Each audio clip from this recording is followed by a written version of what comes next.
Hello, everyone. My name is Matt Leslie, and it is my pleasure to be presenting today at the ASP West Regional Conference. I'm a current Master of Science in Kinesiology candidate at Pacific Lutheran University in Tacoma, Washington.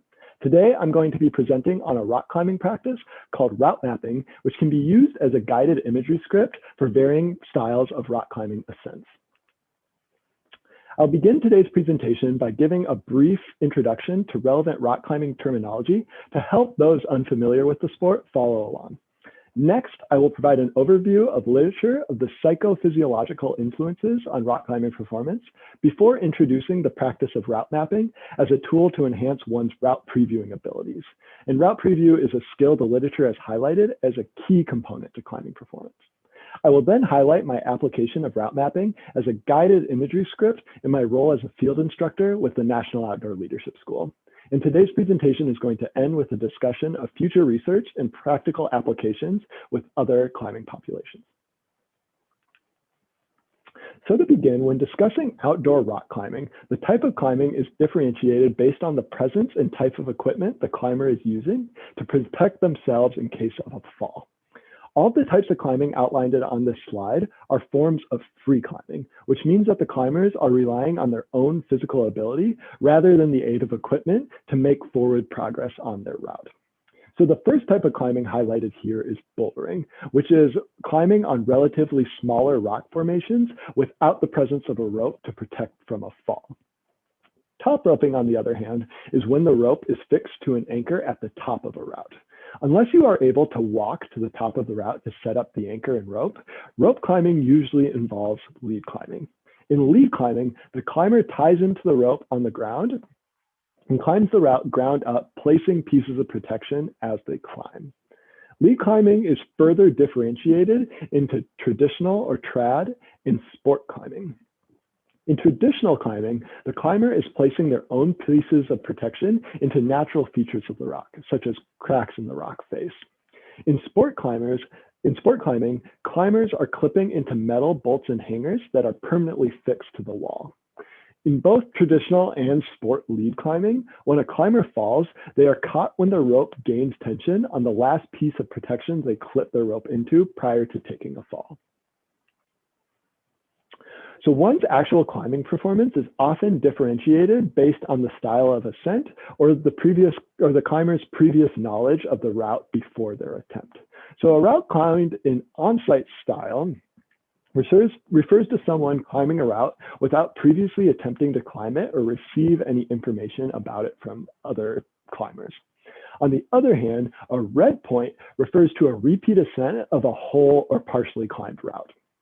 Research looking at pre-performance levels of anxiety in rock climbers has found greater levels of self-reported cognitive and somatic anxiety in climbers prior to attempting an on-site rock climb compared to subsequent Redpoint attempts of the same route.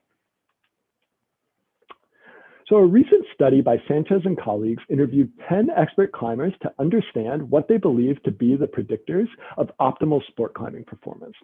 The study's participant noted a number of physiological, biomechanical, and psychological parameters that influence their climbing performance. These parameters included strength and conditioning aspects specific to the sport of climbing. It included their interaction with the environment, which to them referred to adapting their own climbing style to the unique and varied nature of the different routes they climb. It also involved possessing a good climbing movement repertoire and strong risk management skills. Risk management referring to the ability to manage the danger of a potential fall. Of particular interest to today's presentation is that the most prevalent theme identified by these studies participants is the importance of a route preview. A route preview is a visual inspection of a route prior to climbing it in order for the climber to prepare cognitively and physically for the route ahead.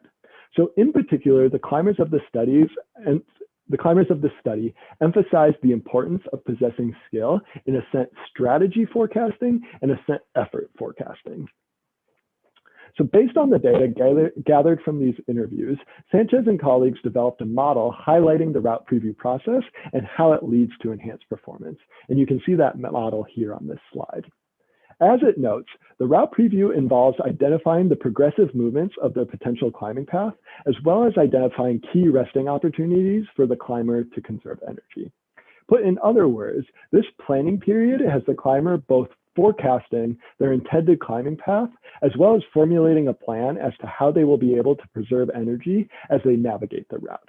These forecasting processes lead to enhanced performance by allowing the climber to optimize and link effective movements that are available within their current movement repertoire, while also rejecting ineffective movements that are going to inhibit their ascent. So previous research has examined the benefits of a route preview in climbing. So an earlier study from Sanchez and colleagues examined the impact of a route preview by having climbers of varying abilities on-site climb 2 routes. One of the routes was climbed with a 3-minute route preview period, and one was climbed without any route preview. A reminder, an on-site is when one climbs a route without any previous knowledge of the route or having previously attempted the route. So the study's participants were assessed on their output performance and their climbing fluency, which is also referred to as form performance. Output performance was measured by whether the participant completed the route or not, and form performance was measured by the number and duration of stops during the climb. Sanchez and colleagues found that while the route preview did not influence output performance, it did have a significant impact on form performance, where climbers made fewer stops of shorter duration during the climb that followed the route preview. So Seifert and colleagues further found that form performance was not only impacted by a route preview, but also by certain route preview strategies.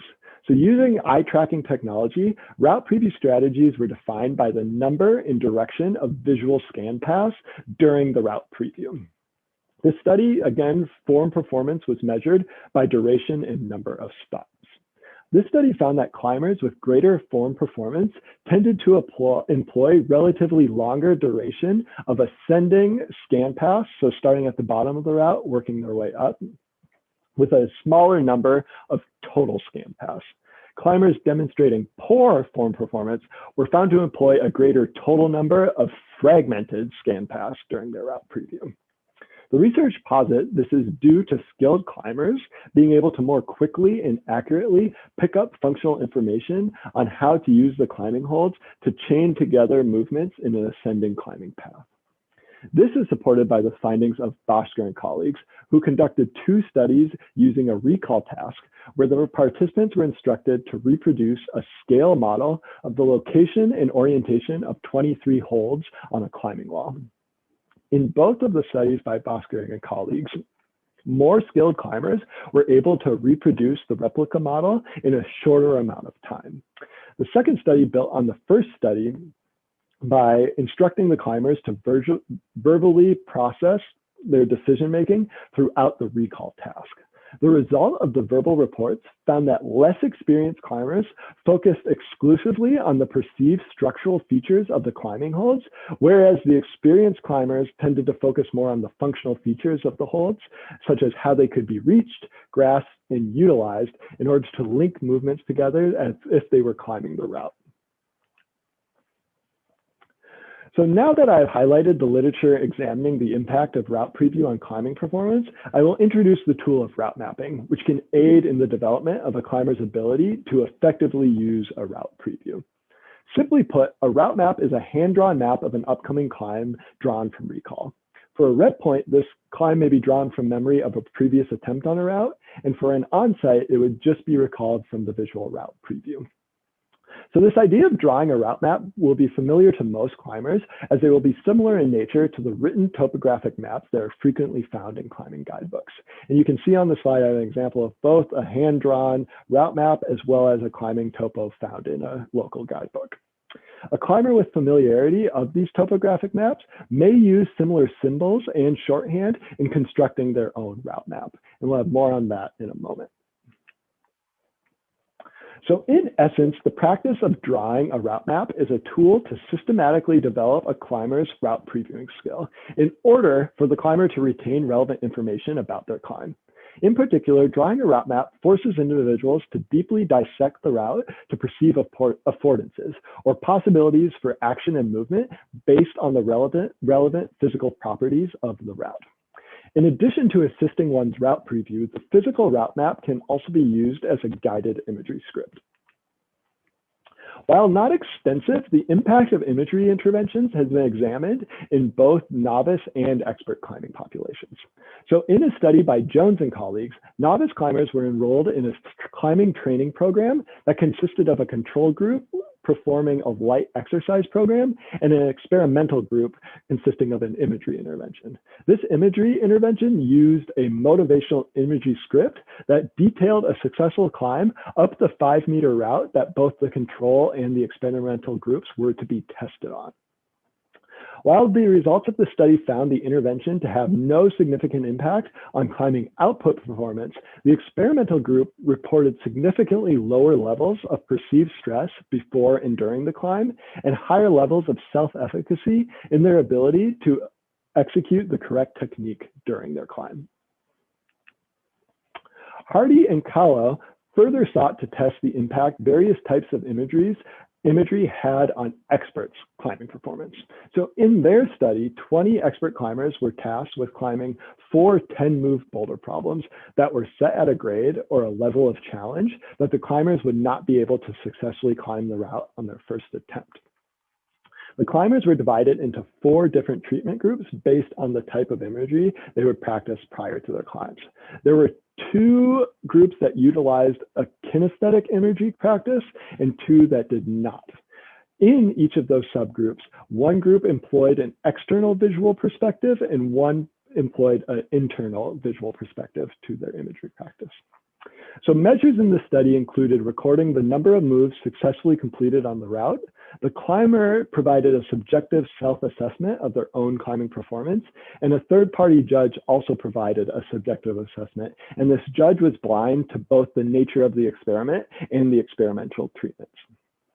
For the number of moves completed, there was a significant main effect for kinesthetic imagery, and the main effect for visual perspective approached significance.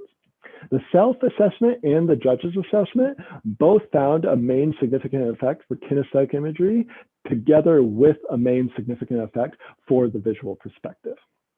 So both of these studies taken together show that imagery can positively impact climbers of varying skill levels, and that these findings can really guide the creation of imagery interventions specifically designed for rock climbers.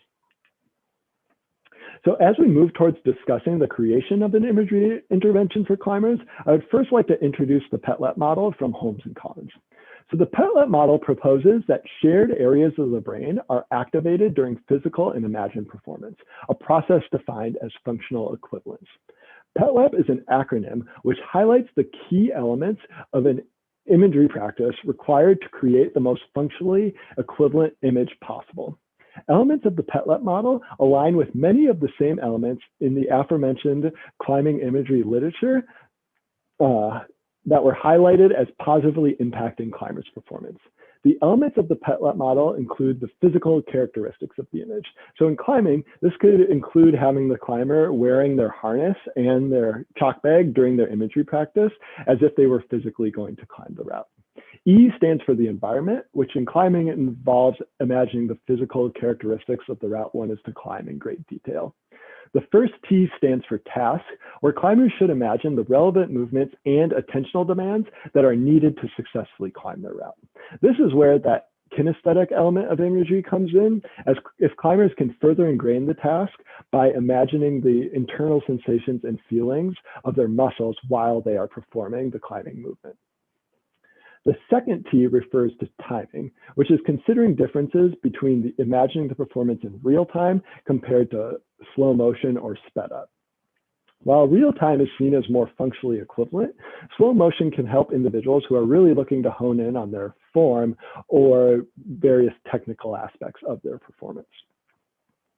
L stands for learning, which is really talking about how one's images shouldn't be fixed, but rather they should adapt as one's skill level evolves.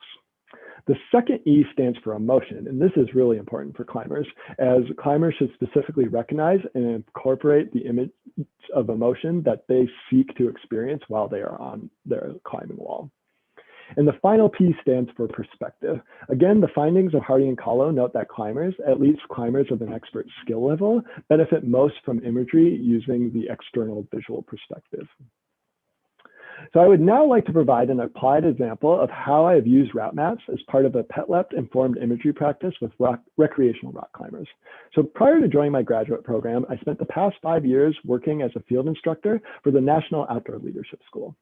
A NOLS semester course is a 3-month-long program where students are taught a wide range of skills to effectively travel, lead, and manage risks in a wilderness environment. As a NOLS climbing instructor, I am often contracted to lead the 3 to 4 week rock climbing sections of these semester courses. So the first 2 weeks of the climbing section are pretty standardized as we teach the foundational safety and technical skills our students need to be able to climb safely on their own. The second half of the course, instructors are really encouraged to tailor the curriculum to address the individual skills and goals of the students. I would say that helping students identify and achieve their climbing goals has been a major highlight of my work with NOLS over the years. So I've used the practice of route mapping in my work with NOLS as it can serve as a performance enhancement tool for a student group that possesses a wide range of climbing goals. One common goal I have seen with NOLS students is to project a climb. Projecting refers to a climber seeking to redpoint a route near the top of their physical abilities, requiring multiple efforts to complete. Another common goal seen on those courses is to do their first lead climb.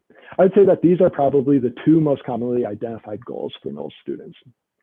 And really, a climber pursuing either of these goals is going to benefit from both enhanced route preview skills as well as a guided imagery practice, and route mapping can help achieve both of these. So I've included a sample lesson plan for how I have gone about implementing route mapping into the NOLS curriculum. It's again important to note that this is being implemented in the latter half of the course, as at this point, the students have a comprehensive understanding of climbing safety systems, lead climbing mechanics, and how to read climbing topographic maps. This is also taught after students have identified some personal goals.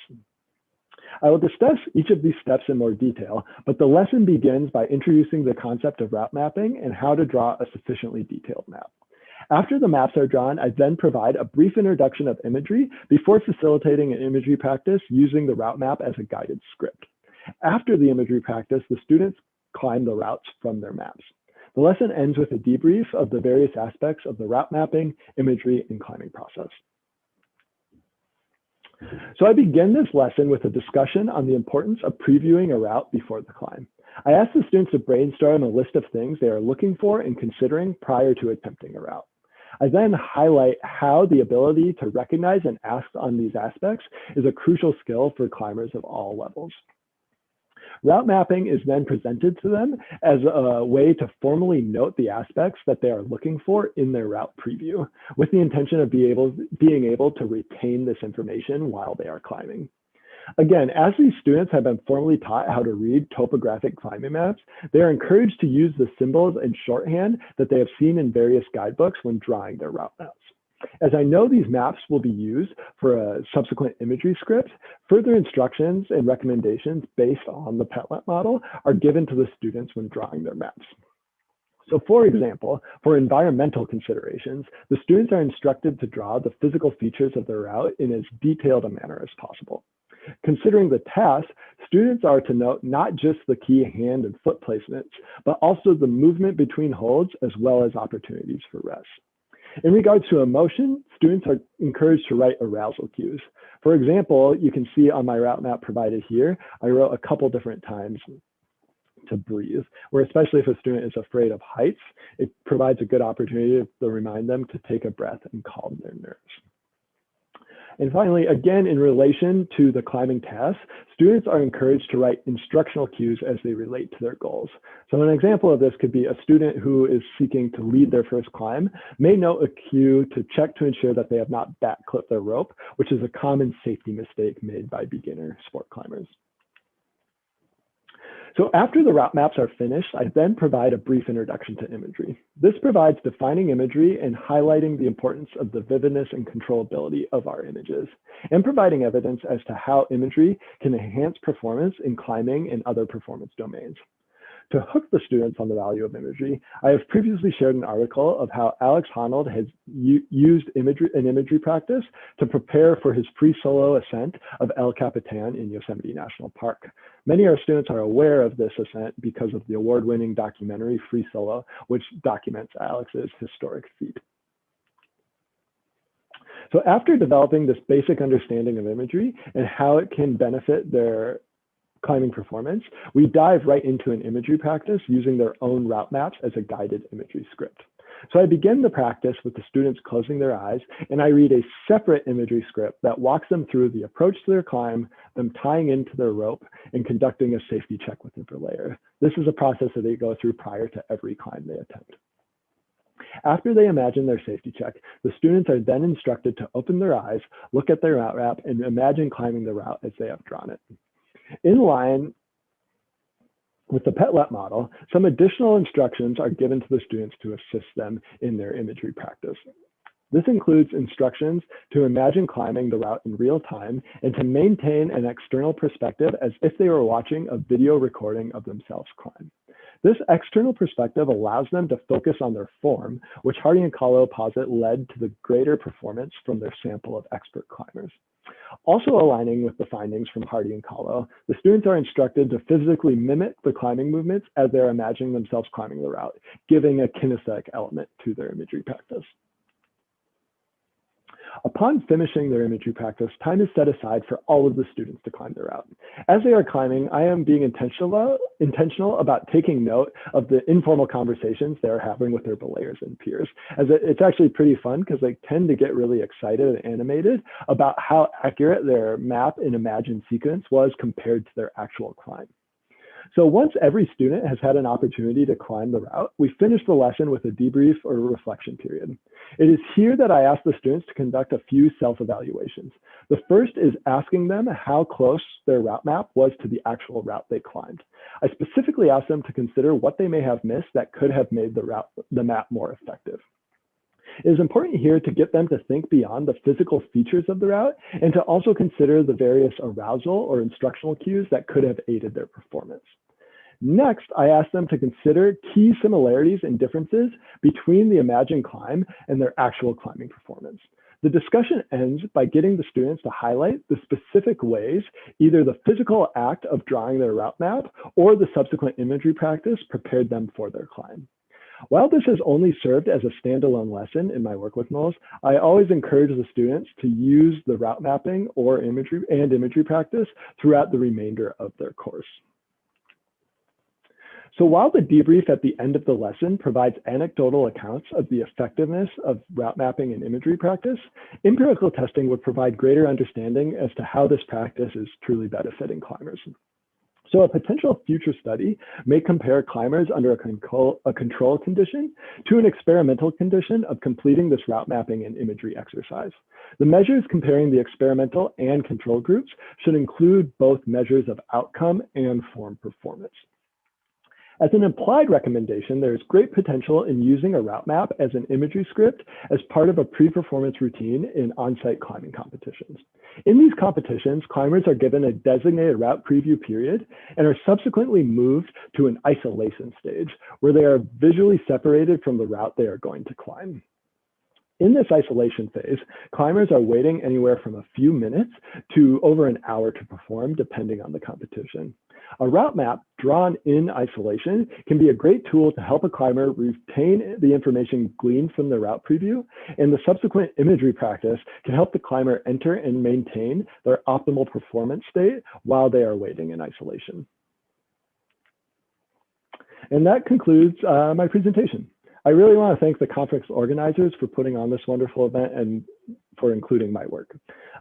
This is my first time presenting at a professional sports psychology conference, so I'd love to hear from any and all of you in regards to questions or feedbacks regarding my presentation. So please reach out. My email is lesliemm@plu.edu. Thank you all for listening, and I hope you enjoy the rest of the conference.